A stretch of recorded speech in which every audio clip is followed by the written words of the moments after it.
July heat at Tokyo's Haneda Airport was stifling, but the man in the charcoal suit didn't sweat. He stood in the customs line with the calm posture of a seasoned traveler. When it was his turn, he handed his passport to the officer with a polite nod. The officer flipped it open, and his brow furrowed. The document was high quality, leather-bound, and filled with official-looking stamps from dozens of countries. But the name of the issuing nation was Tord. "I'm sorry, sir," the officer said.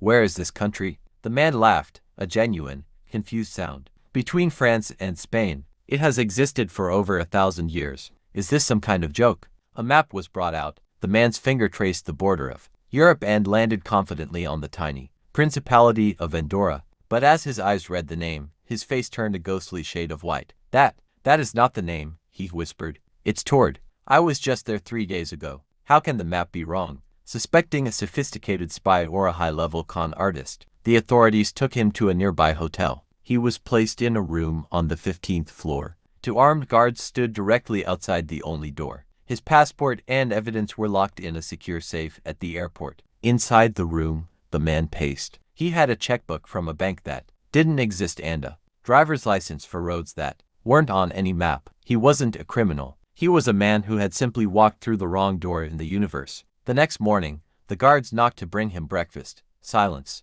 They burst inside. The bed was made. The window was locked from the inside. 15 stories above the pavement with no ledge. The room was perfectly, hauntingly empty. Panicked, the officers called the airport. "Check the safe." The documents. The safe was opened. It was empty. The passport from Tord had vanished as if it had never been printed, leaving the Tokyo police with a terrifying realization.